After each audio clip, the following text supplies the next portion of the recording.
Hello and welcome to Philosophy Roulette, number 251, against Moral Contingentism by Pekka, Väyrynen. This is where I read and review philosophy papers online for the viewing public live and later on YouTube. So, the link is in the, let me throw the link in chat. Please feel free to comment as we're going. This is the link here. You can get it later by typing !paper. And like I said, if you're watching it later, it's in the description below. So, there we go. This is, and here we go. This is in the journal Thought, and I apologize for how I say everyone's names, because this is clearly not like Bob.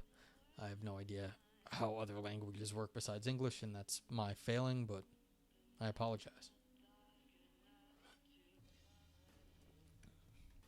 Okay, so we're talking some ethics here. Many moral principles are metaphysically contingent. Kicking dogs for fun is wrong. But dogs might have had shells like armadillos and might not mind being kicked. In that case, kicking dogs wouldn't have been wrong. Metaphysical contingency isn't a surprising modal status for impure moral principles whose truth depends on contingent non-normative facts. But what about pure moral laws? Any example of pure moral laws are bound to be controversial. But representative candidates should include the greatest happiness principle of act utilitarianism, Kant's categorical imperative, and various mid-level principles which are supposed to hold in every case that might come up, such as the doctrines of double effect or doing and allowing. Alright, so right off the bat, I wish my boy Aristotle was here. Everyone should go follow Aristotle. See if he's actually in chat. No, he's not. Aris, oopsie. Let's see if this works. Thought'll. I don't know if that'll work, but he'd immediately object here because this is missing one of the great Western traditions in ethics of virtue ethics. Aristotle and maybe other virtue ethicists, I wouldn't want to put words in his mouth. The A is pronounced like meh without the eh. Yeah, so like eh. Okay, thank you, Vipers. If you were a virtue ethicist, right from the get-go, they would say, no, just because you aren't injuring the dog, that does not mean you should go kicking dogs. That would show poorly on you. The fact that the dog is injured and doesn't mind, that may not make any difference. Why are you kicking animals? Why? Why is that a good idea? And so the idea that just because the dog doesn't mind, that doesn't mean that you should take advantage of animals. Really. And so the fact that this author has already started off with utilitarianism and Contingentism, but does not talk about virtues or Aristotelian theories, or maybe even if you want to go Aristotelian, you could do the Chinese version. You could go back to Confucian virtue ethics. There's other sort of problems here. So I already immediately object to this introduction for being narrow-minded. Of course, that doesn't really... You're perfectly well within your right to write a paper on act utilitarianism and Kant's categorical imperative, but the idea that you're just going to say that it wouldn't have been wrong seems a little narrow. Let's go with that. Okay, let's continue. The conventional wisdom about the modal status of pure moral laws is moral necessitarianism. Pure moral laws are, at least, metaphysically necessary. Okay. But recently, some philosophers have instead defended moral contingentism. Pure moral laws are metaphysically contingent. Oh, so that's interesting. So you're not you're no longer bound. It's just they're contingent to some sort of situation. And that's interesting. Moral contingentists typically make pure moral laws to hold by a distinctive kind of moral necessity.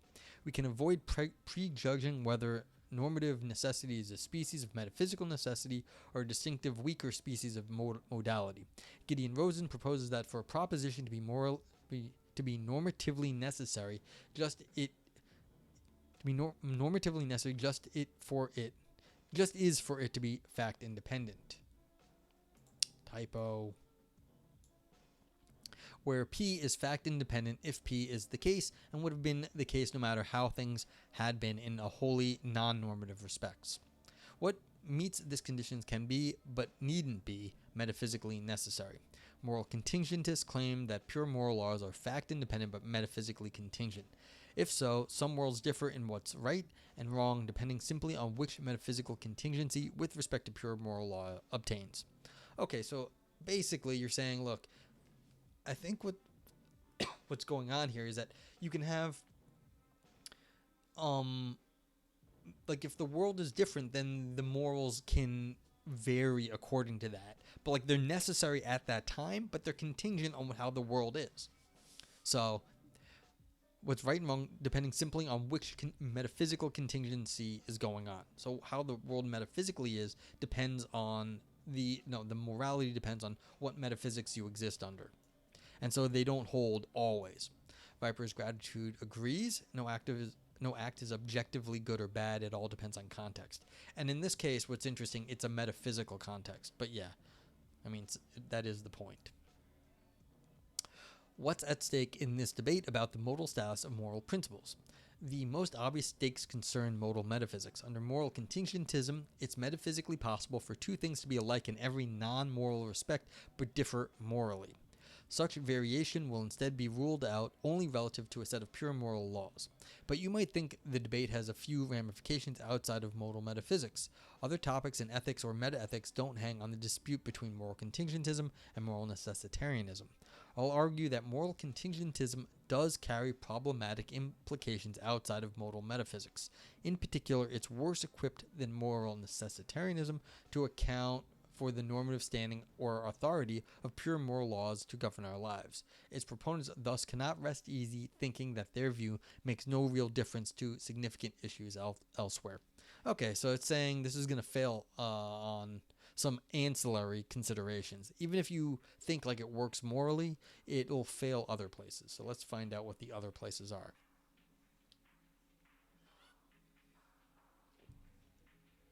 To make things concrete, suppose moral contingentism works out so that deontology is true in our world.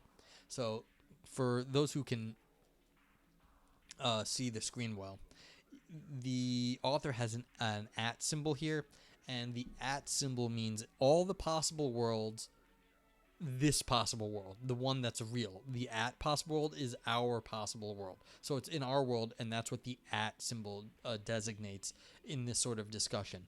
It's like you're talking about lots of possibilities, lots of different worlds, but the at symbol means our world, the real world. Okay, so that deontology is true in our world, at, but act utilitarianism is true in some other world, W, which is just like ours in every non-normative respect. Replacing these first-order assumptions with other consistent moral theories would be fine. For instance, throwing a person in front of a runaway trolley to stop it from killing 5 people is wrong in at, but right in W. So at is our world, W is the utilitarian world. So things that work out in deontology, but not in utilitarianism, are true in at, but they're false in W, or they're morally good in at, but they're morally bad in W, and vice versa. So you can push someone from a trolley in a utilitarian world and be commended, but in a deontological world, you cannot kill anyone, so that would be bad. Even if you're saving lots of people's lives, you're not allowed to kill somebody. Okay. A question arises about this picture. Why should it be deontology and not some alternative moral law like act utilitarianism, which merits the allegiance and compliance of those agents in this world who are concerned with acting as morality requires? And why should it be act utilitarianism, which merits allegiance and compliance of such moral law agents in W? As I hear these questions, they don't ask for some still deeper metaphysical grounds for moral laws. Pure moral laws need have no such grounds. Rather, ask for a justification for the requirements which the pure moral laws that hold in a given world generate for moral agents in that world. The justification in question isn't epistemic. Moral contingentism might have no distinctive problems in moral epistemology. What's in question is the kind of normative justification which pure moral laws enjoy if they have normative standing, claim, or authority to govern the lives of the agents to whom they apply. Okay, so what they're setting this up to say is, look, if you've got moral things that could be different in different worlds, so you got deontology in the real world and utilitarianism in like some other world, W. What is the authority then if they do not rule universally? If your morality is supposed to be universal, how do they rule? Like, what is the standing of the morality if they vary just as the world changes? So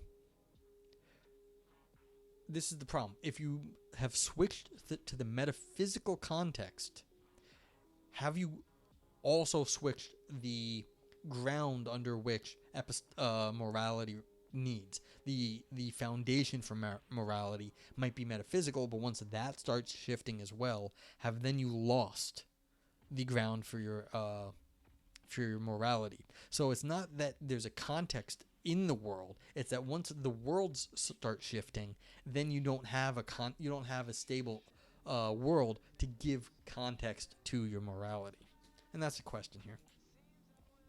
Morality is widely taken to have such normative standing. Yeah, so it's supposed to have force. Morality is often said to be more robustly normative, more authoritative in its guidance or force than club rules or traffic laws. How these labels should be understood is a disputed matter, however. I won't assume that if pure moral laws imply that one morally ought to do a certain thing, this settles either the normative question of what one ought to do overall to do, or the practical question of what to do. Any view on the modal status of pure moral laws can agree that settling the moral facts may not settle these further questions. A weaker thought is that if, say, the fact that an action would prevent significant pain makes it the morally right thing to do, then preventing such pain calls for or favors the action in an authoritative way that contrasts with the way my club's rules calls for not wearing sneakers. To avoid begging questions, I'll take it that the relevant kind of normative standing needn't be intrinsic to morality, but must be a robust fact about it. Such standing allows that moral considerations can get outweighed by other considerations, but it might involve warrant for reactive attitudes, such as blame for breaches of norms that enjoy it. Such a notion of normative standing is strong enough for the present purposes. Norms that enjoy it aren't arbitrary in the way that mere picking or lotteries are arbitrary. Requirements generated by the latter mechanisms are paradigmatic cases where it's legitimate to ask, who cares about that? Morality wouldn't have a normative standing to govern our lives if its requirements were arbitrary in this way. Alright, so there's a big mouthful here, just saying, look, don't worry about it. Viper's Gratitude says, the metaphysical part is effing me up because it's a word I either run from or ignore, but social capital is the authority. Yeah, so this is basically the problem here. Like, if you're doing, your context has to do with social capital. That's what I think you meant earlier. But where does the social capital get its value from? And once you start pulling the rug underneath the social capital, then everything starts shifting. So you're shifting the context of context here, that's the problem that the author wants to talk about. It's a little bit of an analytic, ladder. You're just going up the ladder one. So it's like, yeah. So if you're going to talk about, like, morality depends on particular cases, but then you're saying, well, the cases themselves also are shifting, then you've got problems. So let's see how they're going to keep going about it. I mean, this paragraph here is just trying to be careful about what they mean by, like, what the force is. I don't think it's just sort of stuff that has to be said so the philosophers are happy. Doesn't really change the argument. Okay, continuing. In Vipers, if you have more questions about what metaphysical means in this case, I don't know if I've been clear or it's been super well explained either. So just let me know and I'll try to get it better. Because, had I been in a metaphysically impossible world, this is a technical term, I can explain it better, but I mean, it's just like these things are popping up a lot now. Okay, continuing. Our moral obligations depend on which moral laws we fall under. Had I been in a metaphysically impossible world, in which, say, act utilitarianism determinism were true, my obligations would have differed. A distinctive implication of moral contingentism is that your moral obligations also vary with your location in the space of metaphysical possibility. Inhabitants of the real world and the other world W have different obligations because they fall under different pure moral laws.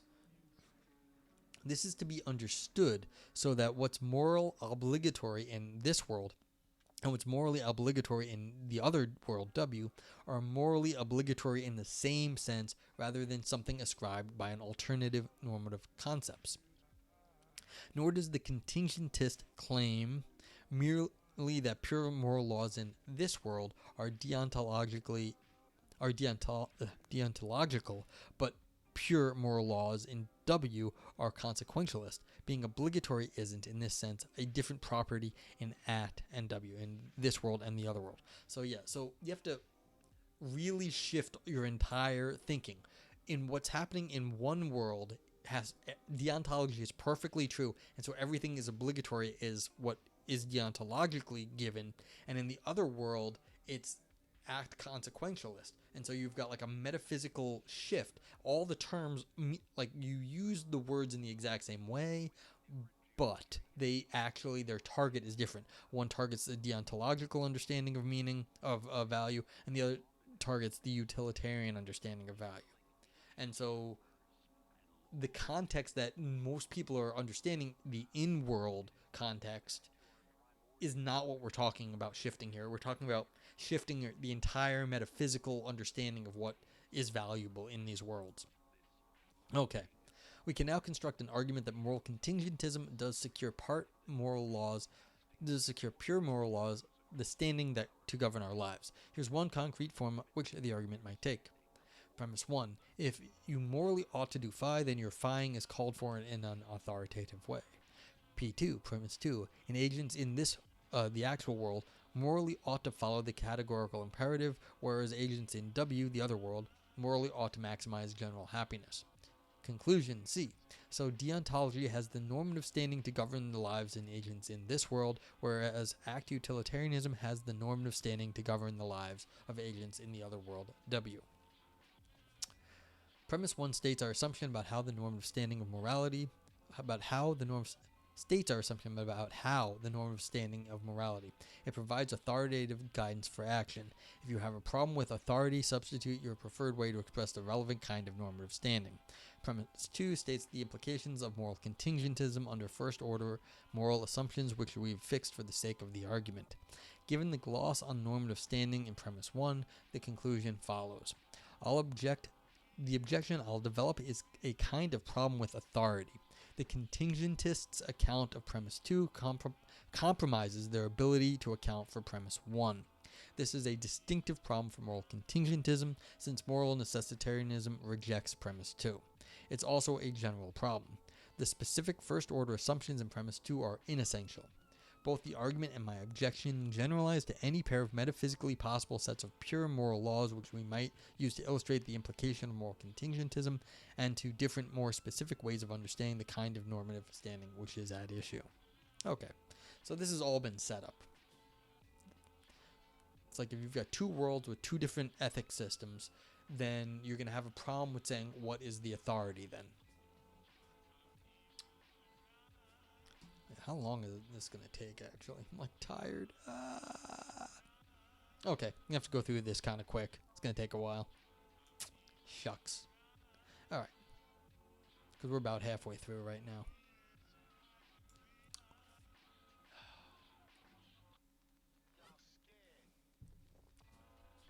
An authority problem for moral contingentism. To start, note that in general we distinguish the truth or correctness of a norm, or of the deontic claim it implies, from its normative standing.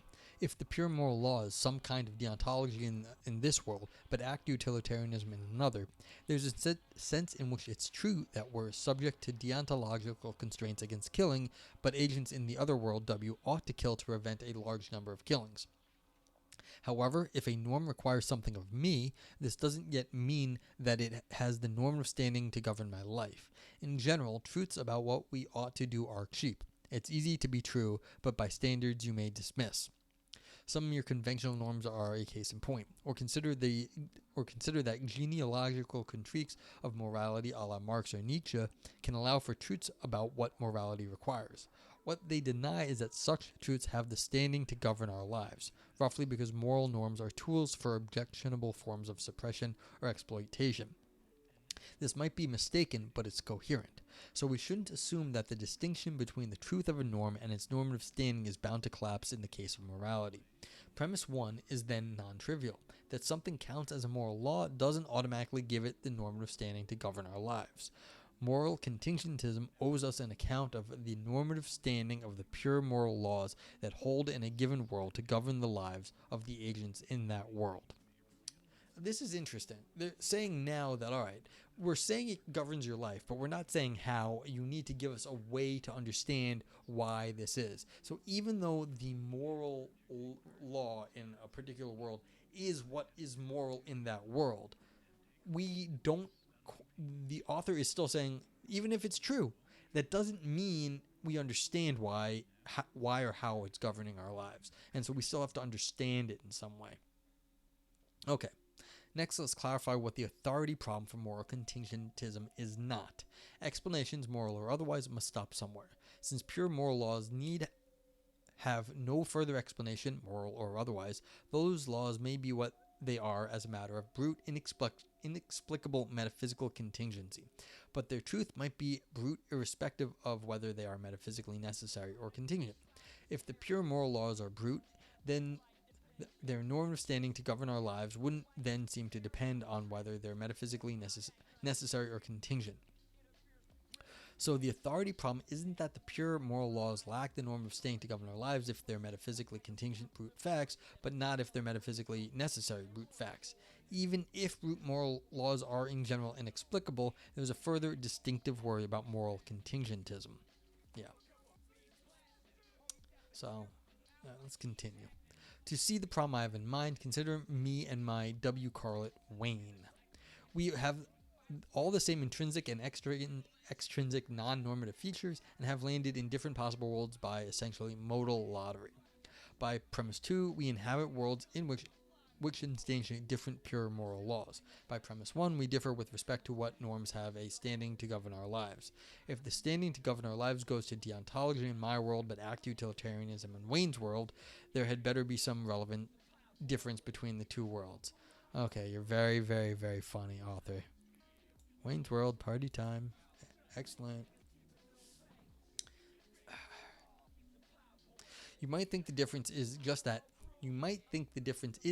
at this world and there's a problem with the at and the W. It's hard to say. That in this world and W instantiate different moral laws. Under moral contingentism, there need be no other difference. But that cannot be a full account of P1, premise 1. Distinguishing the truth between a norm from its standing to govern an agent's life implies that if truths about what morality requires of an agent differ depending on what world she draws in the modal lottery, it doesn't follow that those requirements have the requisite kind of normative standing. Nothing has been said yet to show that this kind of modal lottery is relevantly unlike other kinds of lottery or random picking when it comes to normative justification. Okay, I see what we're doing now. So basically, if there are different worlds that have different moral schemes, the fact that you might land in this one or this one or this one or this one is a problem, because then what is the force of the metaphysics of ethics if it is subject to a random picking itself? If it doesn't have if you're saying ethics is subject to a random selection, then the fact that it's subject to a random selection makes it look not as fundamental. So the question is, if there is a lottery of what world you live in, then it is governed by this sort of chance. I don't know if that's actually the case. This seems like a different sort of thing, because that was argued right up here. Z, what's the point of philosophy? Well, I can tell you what the point of my streaming is. I'm trying to figure out what the point of what these people are saying is. Like, do they actually have anything worthwhile? Are they saying anything worthwhile? The point of philosophy in general, I don't know. I mean, people do a lot of stuff. I don't know if there's ever a point. Sometimes there is. So, people write stuff. Sometimes it's good, sometimes it ain't. But welcome Z439 Core 000. Basically, I read papers on stream sometimes, and we try, with chat, we talk about stuff to figure out what's going on. At this point, this person is arguing that you can't say that morality is a matter of metaphysical chance. If morality is a matter of metaphysical chance, then morality doesn't have authority to talk to us because it's just a matter of chance anyway. So this is the point here is to say something about what morality must be like. So that's what the point of this paper is. And where's that thing? Yeah, modal lottery. Here's the concept. That there is a modal lottery between worlds, and what kind of world you land in with whatever ethics is a matter of chance. It's a lottery of possible worlds. That's what modal means.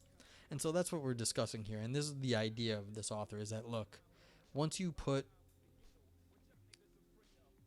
govern ethics by a chance function, then ethics doesn't seem to be as fundamental as it needs to be. Okay.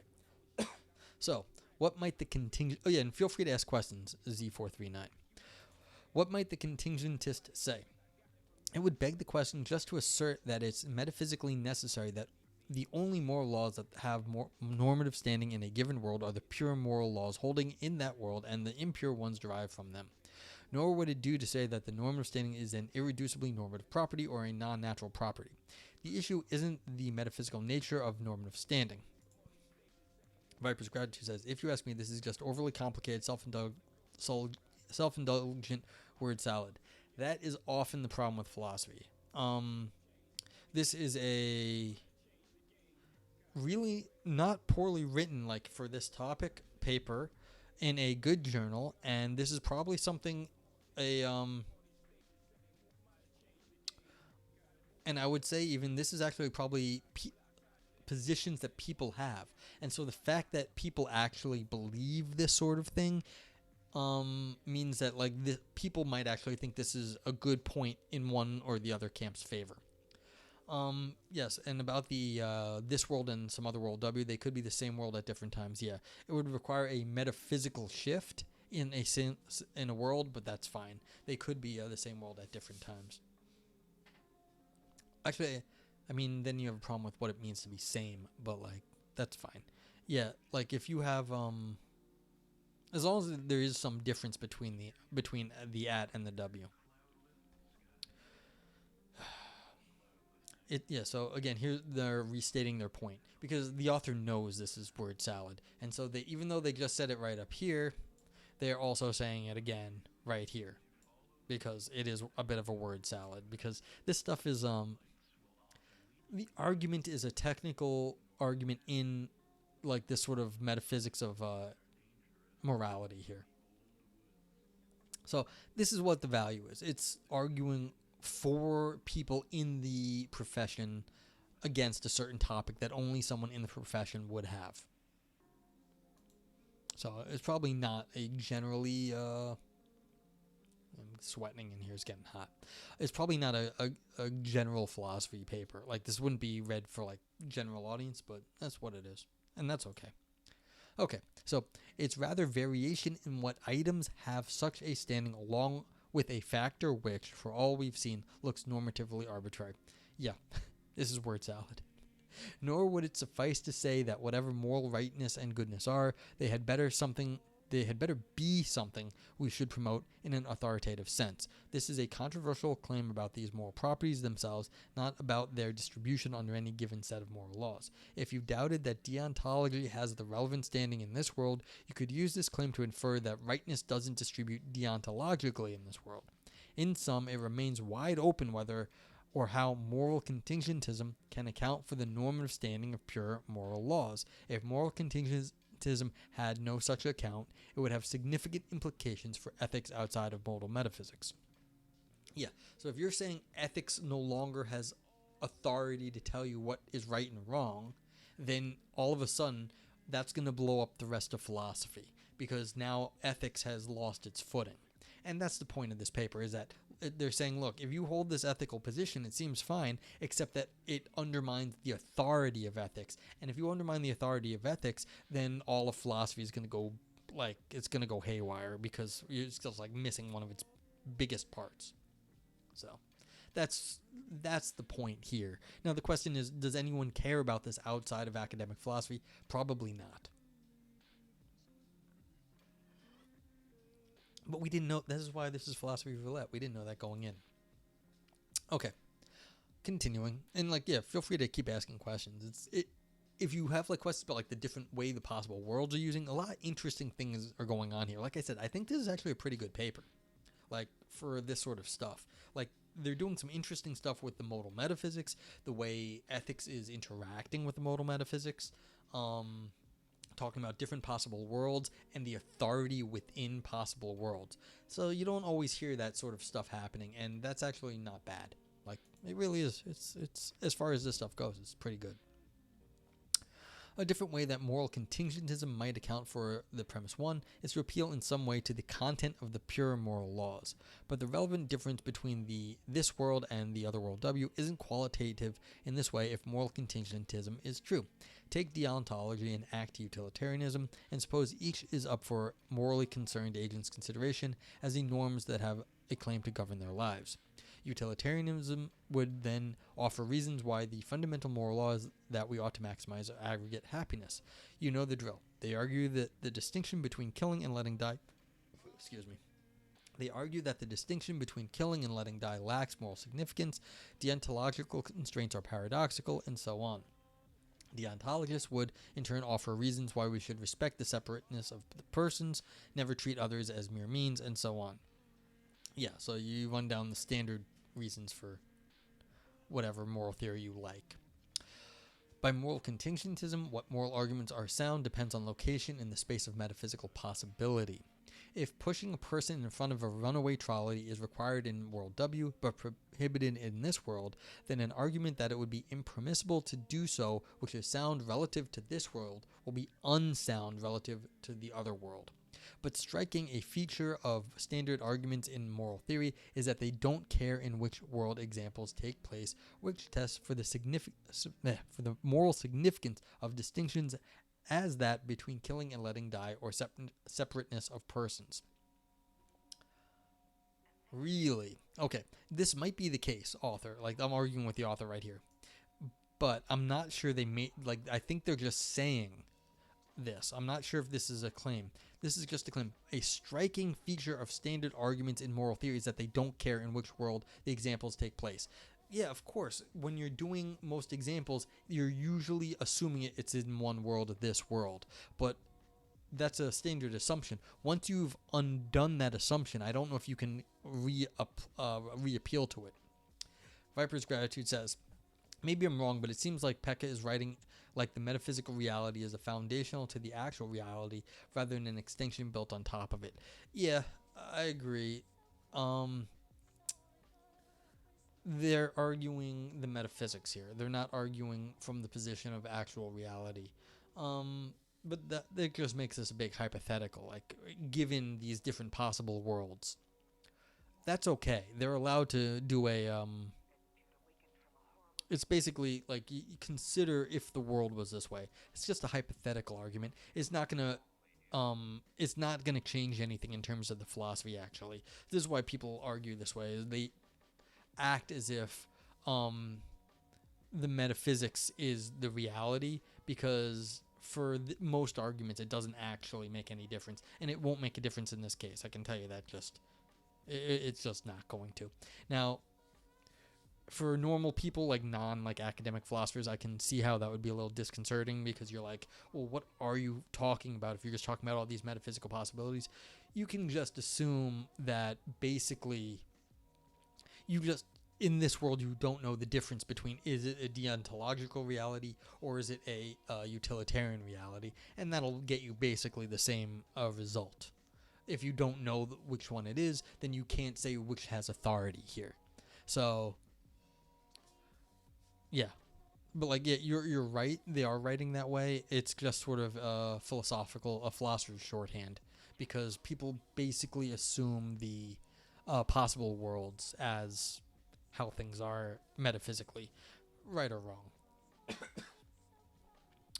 Okay. So again, but like once you start undoing the foundations of like getting out of the actual world, then you do get into problems here. Yeah, because how would you test the moral significance of distinctions? How could you test it if you don't know what world you're in? I mean, if not if you don't know what world you're in, but like once you start saying, well, there's different possible worlds, then you can't the standard arguments don't care what world you're in. That doesn't matter because you're actually undoing that to begin with. So the fact that you're undoing it right here is a little worrisome for me in terms of how the argumentation is going. The arguments turn on qualitative features, not on indexical ones. Um, I don't know about that. I mean, the qualities, if you're shifting the metaphysics, wouldn't the qualities shift along with the metaphysics? Wouldn't all the references shift with the qualities, just not being indexed? I mean, you're not just because you're indexing it to a certain world, wouldn't the qualities also shift along with the indexes? So I don't know. See, this is weird because I don't know what the difference between qualitative and index counts when you're shifting full metaphysics between worlds. I can, but let's let this go. Consider a moral thinker who, after meticulous reflection, endorses act utilitarianism. According to moral contingentism, her endorsement rests on false beliefs about what morality requires if she resides in the actual world, not so if she resides in world W.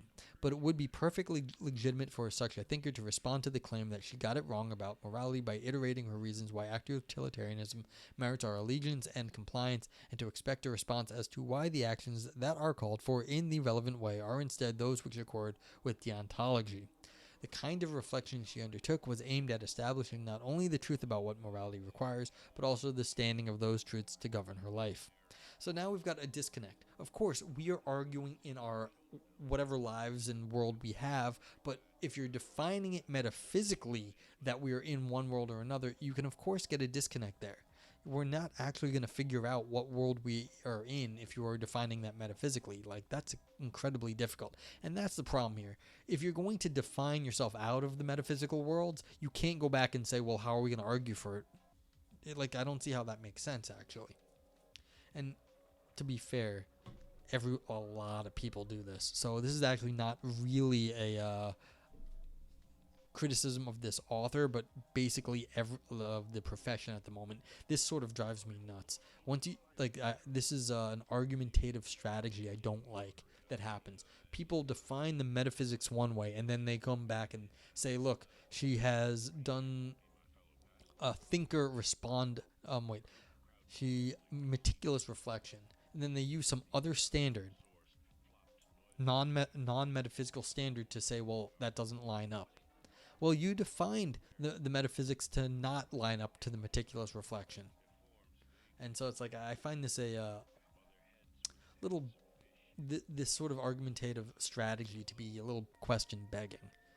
So I don't like this argument here. Okay.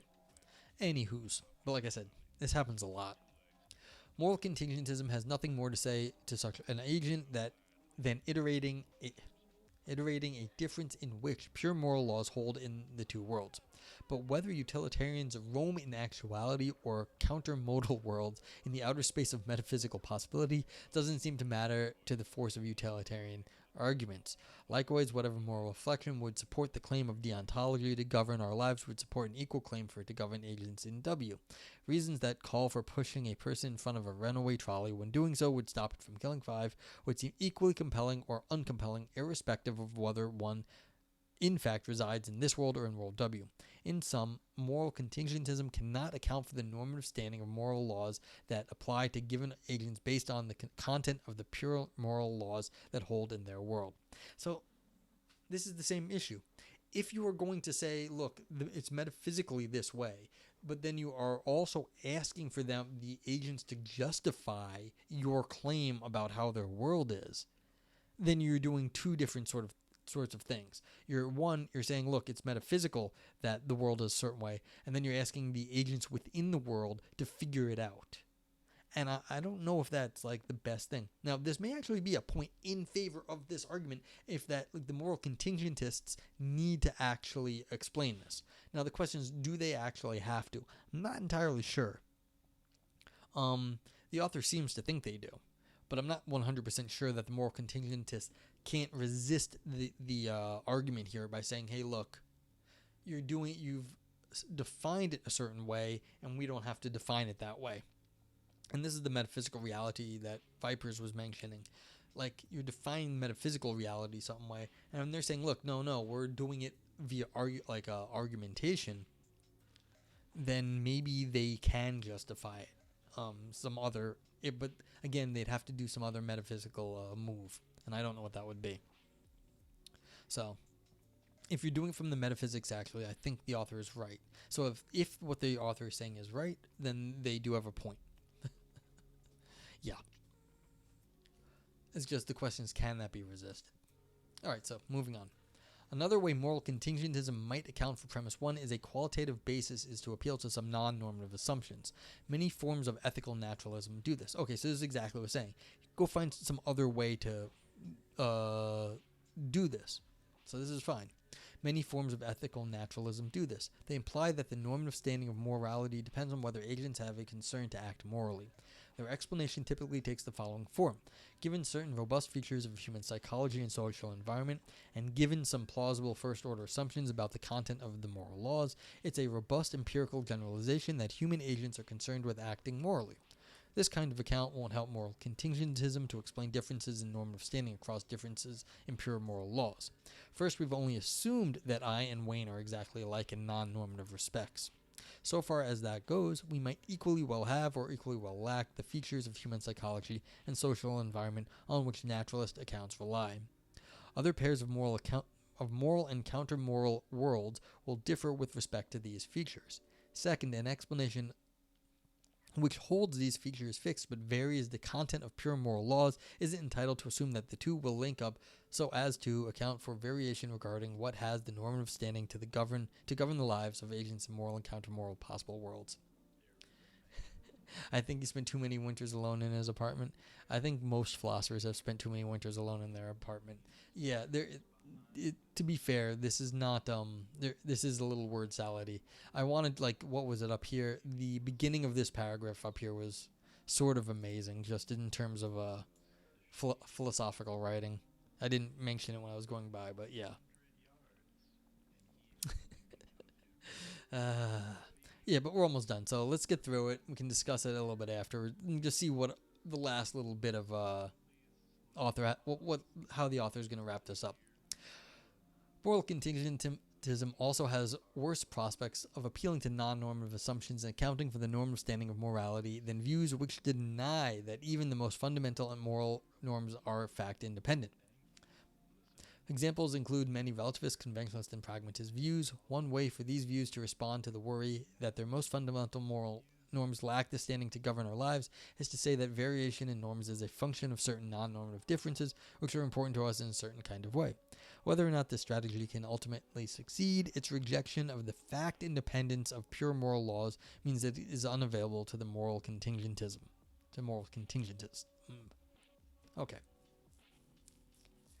You know, I also sometimes, I used to read philosophy and literature a while back. I'd go look at whatever they were publishing in philosophy and literature, because at least then you'd get quotes from like literature people, and the writing was like so pretty. Philosophy writing is generally not pretty, but like their writing, they'd have quotes, and sometimes they were literary people and they would have much more pretty writing. But yeah, this is what you get when you get into modal metaphysics. So far, I've argued that what moral contingentism says, it cannot account for the normative standing of pure moral laws based on qualitative features, whether normative or non-normative. But the relevant difference between this world and some other world with respect to what has the normative standing to govern our lives cannot be non-qualitative either. The fact that I and Wayne are numerically distinct individuals doesn't by itself matter normatively any more than that I kill on Tuesday but Wayne kills on Thursday. Differences stated using proper names or indexical references could only matter if they exemplified some qualitative difference. The fact that we inhabit distinct locations in the space of metaphysical possibility is by itself no more relevant than any other merely numerical differences to the standing of the pure moral laws to govern the agents in the worlds where they hold. If their normative standing varied with this kind of difference, moral requirements would rightly be seen as objectionably arbitrary. Maybe. Because, again, as I mentioned earlier, what exactly is the difference between qualitative and indexical in this case? I don't know. Because if you're shifting what counts as moral world to world, why are you actually allowed to not shift what counts as qualitative world to world? Like, what exactly, how shifty is your metaphysics at this point? So, yeah, like, that's the question. Like, exactly how shifty are you allowing your metaphysics to get? So, I'm not sure this, like, if you push on this argument here, that, like, just because you can, like, an indexical thing, like, if I have a few more hairs on my head, it makes no more, like, moral difference. But maybe at certain points it does. Like, maybe it does have a moral significance at some point. Okay, continuing. I have argued essentially by elimination that moral contingentism cannot account for normative standing of pure moral laws to govern the lives of agents to whom they apply. If there's some further option which I have ignored, contingentists should point us to it. The problem is distinctive to moral contingentism and makes it carry significant and problematic implications outside of modal metaphysics. A possible objection is that there's no problem with our world or other world W having different pure moral laws because there's no pressing parallel worry about the widespread view that laws of nature are metaphysically contingent. As Anandi Hatiyangandhi puts it, if the laws of nature are contingent, then there are some worlds at which they do not hold, and there is no deep metaphysical explanation as to why these laws hold at some worlds and not at others. If this worry is not pressing with regard to contingent laws of nature, there is no reason why it should be pressing with regard to contingent laws of morality either. I'm happy to grant that this worry isn't pressing with respect to laws of nature, but again, the authority problem doesn't concern the absence of a deeper metaphysical explanation of why pure moral laws of a given world hold in that world. It concerns issues regarding normative justification, which have no analog in the case of laws of nature. It's not as if there are rival systems of laws of nature which we could follow instead of the laws of nature that obtain in our world, and which are up for consideration as potentially choice-worthy.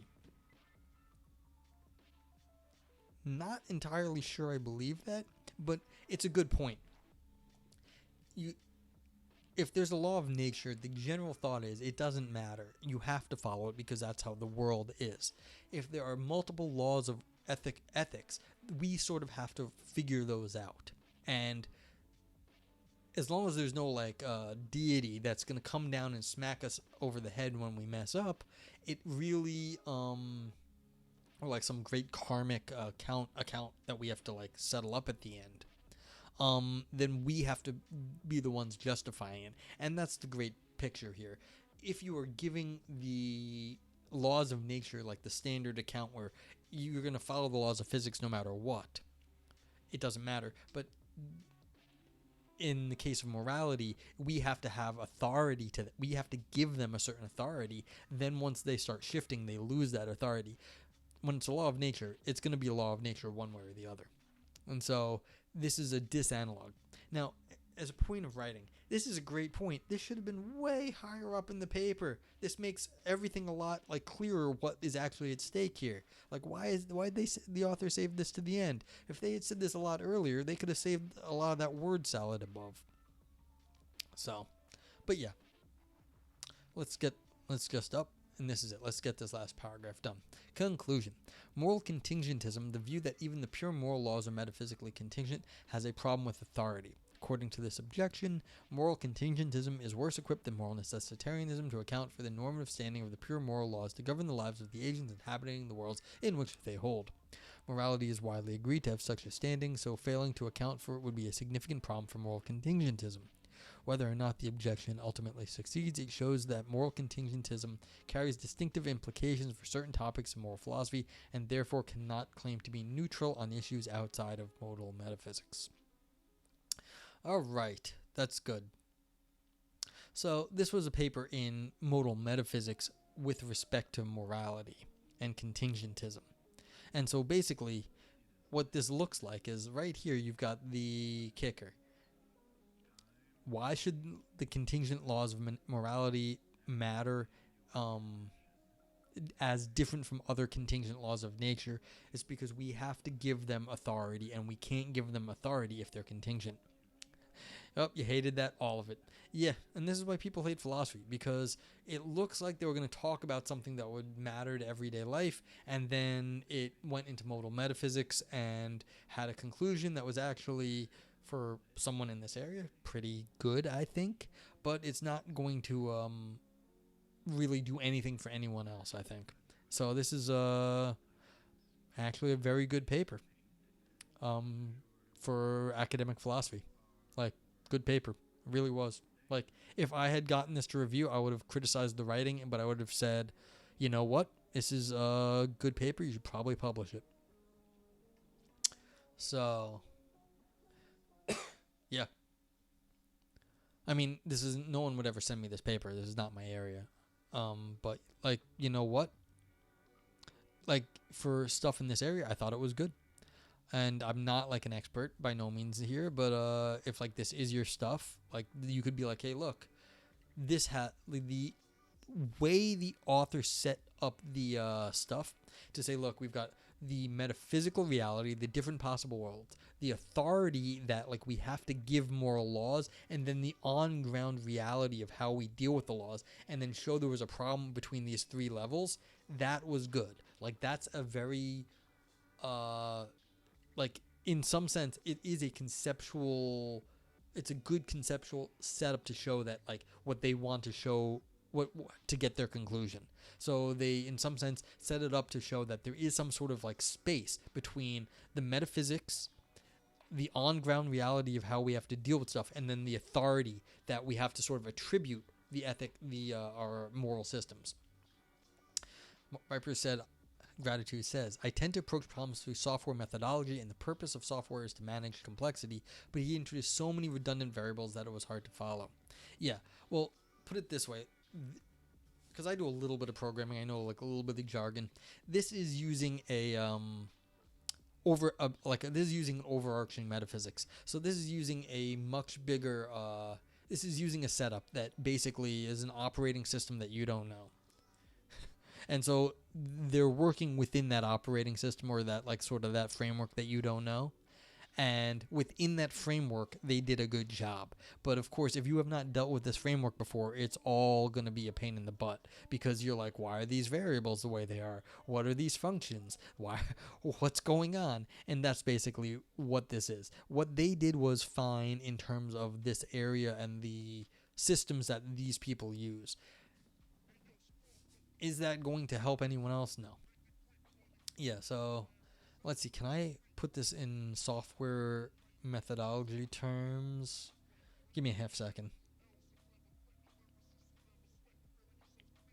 Oh, this is permissions. That's what this is about. This paper is all about permissions. So you've got permissions that you can use in user space, and then you've got administrative permissions, and that's exactly what this paper is, actually. You've got permissions that if you are in user space you understand, but you can't really do anything about, like, administrative permissions. But then once you get out of user space, once you are into, like, root or whatever, like, the basic administration in your operating system is, then you are no longer bound by permissions anymore. And once the permissions are gone, you can't claim to have permissions anymore. You just have whatever it is. And so that's basically what this is talking about, is how we're dealing with permissions given what you're allowed to do inside a system, or once you get out of a system, or once you get out of the like local area into like the kernel or whatever. Pseudo bullshit. Yes. So basically you are, is it sudo? Sudo? I don't know. Sudo. So that's what it is. Once you can think of this at and the W or different user spaces. So the at and they have different rules about what they're allowed to do, and that's kind of what's going on. And then when you get out of that, you have pseudo in either at and w. Once you're allowed to do that, it screws with the permissions that you have in those worlds and what you're actually allowed to do. And then you can't say, well, what's permissible and what isn't. Pseudo. Yeah, I agree with you. I like pseudo. I heard someone say pseudo once. I was like, that was so weird. I was like, pseudo? And they explained it. They were like, super user does this. I was like, okay, that makes sense, but I like pseudo. So that's really kind of what it is. The problem is, of course, you have to understand the systems that these people are dealing with, and then you can put it into other sort of concepts. If you've got two users, they've got different sort of rules according to which they operate. They're allowed to operate in the user space. But then all of a sudden you introduce ways to get around that stuff. Then what is the actual purpose of having those rules to govern how those users are operating within their user space? And what's the authority given to them? And once they can get around it, there is no more authority anymore. But we're doing that in metaphysics, not in the operating system user space.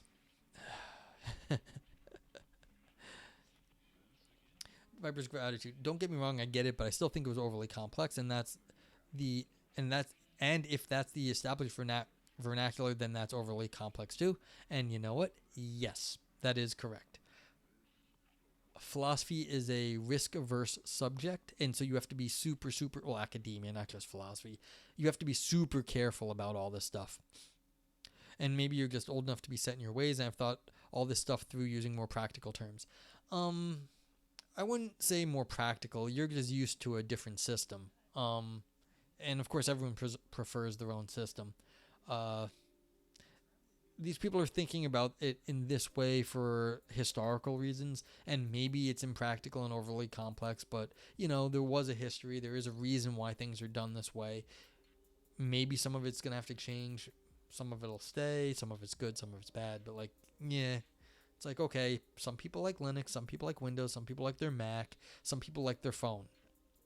As long as the work's getting done, I don't really care how it's getting done.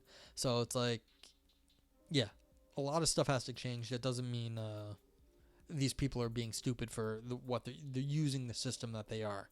They're using the system that they are for historical reasons, and also because it does provide some benefit. Now, is academic philosophy need to be more practical? Sure. Should some of this stuff be cut, like some of the word salad be cut down? Sure. And I would love it if academic philosophy took some advice from like the literature people and was better written. That's fine. That's not the goal though at the moment. You can't really expect that to happen anytime soon. I mean, I can tell you, this person was even trying. This person was trying to make it at least a little bit more entertaining than they put some effort in actually. Where was that spot where I highlighted? Right here.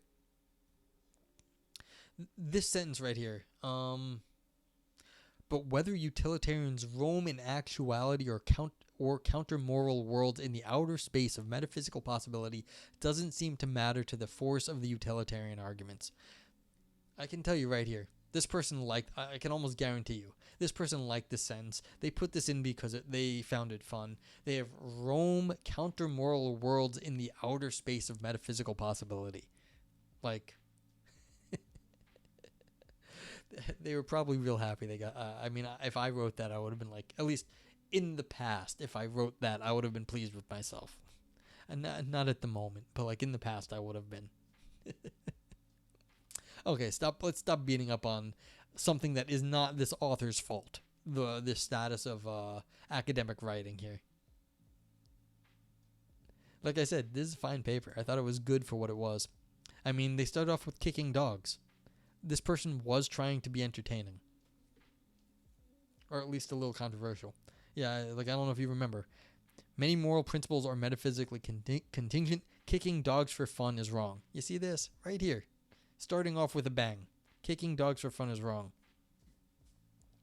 So. They tried. But yeah. If anyone else has any comments, I thank you all. Thank you, Viper's Gratitude. I thank you, Cinna Semiotics. I thank you, Valpol K, for being here. Brandy B for being here. Who is that? Other folks. Z438. Thank you. Retheus, thank you for coming by. Yeah. So thank you all for coming. I think that's going to be it for the night. Let's see if anyone else is on real fast. Philosophy-wise. Maybe we can raid if possible. I like trying to raid. Yeah, I have no comment on that.